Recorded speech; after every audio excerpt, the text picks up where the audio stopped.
आज मैं आपको बताऊंगी अपठित अवबोधनम के बारे में। इसमें एक अपठित अनुच्छेद आपको दिया जाता है और उस पर आधारित कुछ प्रश्न दिए गए हैं जिनके उत्तर आपको लिखने हैं। तो आज मैं कुछ तरीके आपको बताने वाली हूँ। कई बार होता है कि अगर अपठित अनुच्छेद है तो हो सकता है आपको उसकी हिंदी करनी आए या ना करनी आए। कुछ शब्दों का आपको पता है, कुछ का नहीं पता है, लेकिन फिर भी हम इन प्रश्नों को हल कर सकते हैं। तो मैं कुछ बातें आपको बताऊंगी जिसको आप ध्यान से देखेंगे और सुनेंगे। तो पहले देखते हैं इस अनुच्छेद को। सर्वेषु खगेषु मयूरः सुंदरतमः अस्ति। सभी पक्षियों में मोर सबसे सुंदर होता है। एषः अस्माकं राष्ट्रीय खगः अस्ति। यह हमारा राष्ट्रीय पक्षी होता है। एषः प्रायशः अरण्यवस्ति। यह प्रायः जंगल में रहता है। अस्य केकी भुजंगभुक् शिखी नीलकंठ इत्यादीनि अन्यानि नामानि सन्ति। इसके कई नाम हैं जो यहाँ दिए गए हैं। केकी, भुजंगभुक, शिखी, नीलकंठ, ये बहुत सारे नामों से जाना जाता है। मयूराः वर्षा काले एव अधिकम कूजन्ति। मोर जो हैं वर्षा काल में अधिक कूकते हैं। मेघ गर्जनम श्रुत्वा एषः हर्षेण नृत्यति। मेघ की गर्जना को सुनकर यह खुशी से नाचता भी है। अस्य पुच्छम दीर्घम भवति। इसके जो पूंछ कहिए या इसके जो पंख हैं वो लंबे होते हैं। प्रतिपिच्छम अर्धचंद्राकारकम चिन्हम भवति। हर पंख पर अर्धचंद्राकार का चिन्ह होता है। यदा एषः पुच्छम प्रसारयति, जब ये अपने पंखों को फैलाता है, तदा एषः सर्वेषां मनो हरति, तब यह सबका मन हर लेता है। अस्य मधुर स्वरस्य केका इति संज्ञा अस्ति। और इसका जो मधुर स्वर है, इसकी जो आवाज़ होती है वो कैसे स्वर में होती है? केका केका, इस तरह की आवाज़ ये करता है। तो अब क भाग के पहले इंस्ट्रक्शंस देखते हैं क्या है, क्या करना है। एक पदेन उत्तरत, एक शब्द में, एक पद में का मतलब एक शब्द में हमें उत्तर देना है। तो पहला प्रश्न है अस्माकं राष्ट्रीय खगः कः अस्ति। हमारा राष्ट्रीय खग कौन सा है? तो अगर आपको इस लाइन की हिंदी नहीं भी आती है तो आप कुछ शब्दों को मिरर करने की कोशिश करेंगे। इसमें शब्द ढूंढेंगे हम कहाँ हैं। जैसे राष्ट्रीय खग है, कह का मतलब कौन, ये आपको पता ही है। तो अगर इसका मतलब नहीं पता है सारे वाक्य का तो सिर्फ राष्ट्रीय खग है, अस्माकम राष्ट्रीय खग है, इसको देखिए कहाँ है ये यहाँ है। ये यहाँ देखिए अस्माकम राष्ट्रीय खग है। तो हमारा राष्ट्रीय पक्षी हमसे पूछा है कौन है। तो यहाँ किसके बारे में बात हो रही है? मोर के बारे में बात हो रही है। तो मोर हमारा राष्ट्रीय पक्षी भी हमें पता है ये वैसे भी। तो मयूर है। अगर एक शब्द में मुझे उत्तर देने के लिए कहा गया है तो मैं एक शब्द में ही उत्तर दूंगी। अगर मैंने पूरा वाक्य यहाँ लिख दिया तो नंबर नहीं मिलेंगे आपको, 0 मार्क होगा उसके लिए। तो इसलिए इंस्ट्रक्शंस पढ़ना बहुत ज़रूरी है और उसी के अनुसार हमें उत्तर लिखना है। तो पहले भाग का जो उत्तर है वो होगा मयूर है। दूसरा देखिए, ये लिखा हुआ है यहाँ, तीसरा शब्द है मयूर है। दूसरा प्रश्न, मयूराः कदा अधिकम कूजन्ति। मोर कब अधिक कूजते हैं? तो अब यहाँ मेरे को अगर इसका अर्थ नहीं भी आता है तो मुझे जो शब्द देखने हैं इस पैराग्राफ में वो क्या देखेंगे? अधिकम कूजन्ति देखेंगे। कदा का मतलब देखना है, जो इसमें क्वेश्चन वर्ड है उसका मतलब मुझे पता होना चाहिए। कदा का मतलब कब, और जो मुझे वर्ड ढूंढने हैं वो हैं अधिकम कूजन्ति। तो देखिए कहाँ है अधिकम कूजन्ति, ये देखिए ये रहा अधिकम कूजन्ति। तो इसका मतलब अधिक कूजता है। तो कदा का जो प्रश्न वाचक इसमें शब्द है वो है कदा। कदा का मतलब कब अधिक कूजता है। तो यहाँ लिखा हुआ है मयूराः वर्षा काले एव अधिकम कूजन्ति। तो वर्षा काले, कदा का जवाब क्या होगा? वर्षा काल में। वर्षा काले यहाँ उत्तर लिखेंगे। ये शब्द यहाँ दिया हुआ है। अब ख भाग को देखते हैं। इसमें क्या हमें करने के लिए कहा गया है?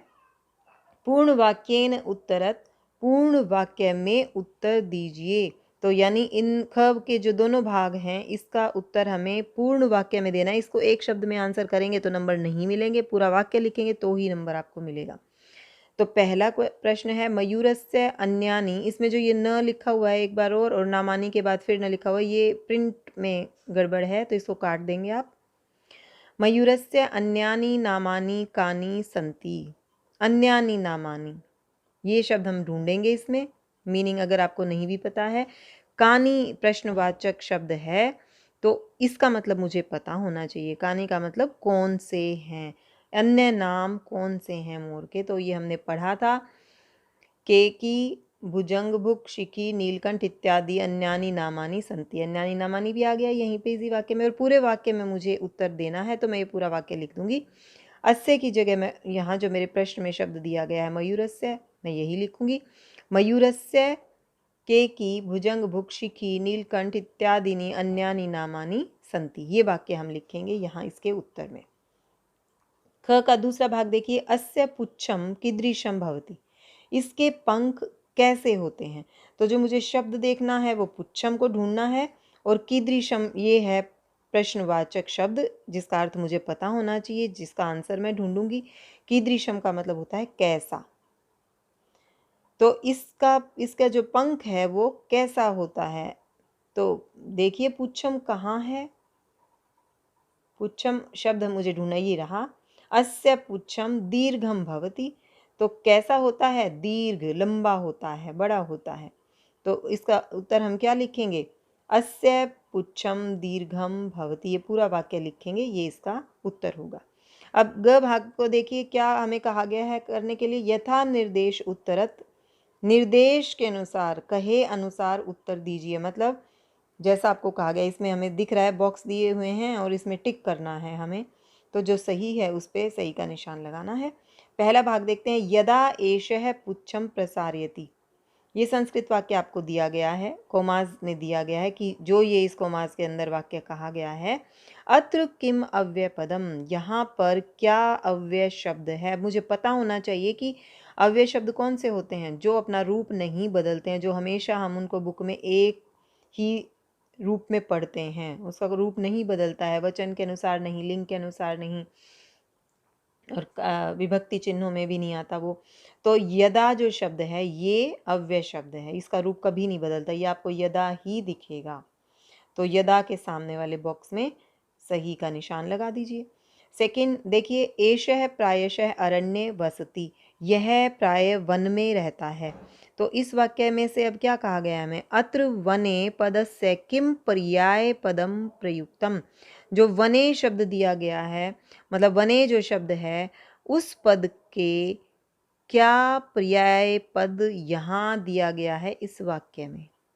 तो वन का पर्यायवाची शब्द क्या है यहाँ पर, अरण्य। तो अरण्य के सामने वाले बॉक्स में हम सही का निशान लगाएंगे। वने का मतलब भी वन में, अरण्य का मतलब भी वन में। तीसरा भाग देखिए, अस्य पुच्छम दीर्घम भवति, इसके जो पंख हैं वो पंख जो है वो दीर्घ होता है। अत्र किम विशेषण पदम, यहाँ हमसे पूछा गया विशेषण पद क्या है, विशेषण शब्द कौन सा है। तो दीर्घम पुच्छम, लंबे पंख, तो लंबा जो है, दीर्घम जो शब्द है ये विशेषण है, और इसके सामने वाले बॉक्स में हम सही का निशान लगा देंगे। चौथा भाग देखिए, मेघ गर्जनम श्रुत्वा एषः हर्षेण नृत्यति, मेघ गर्जन को सुनकर यह हर्ष से, खुशी से नाचता है।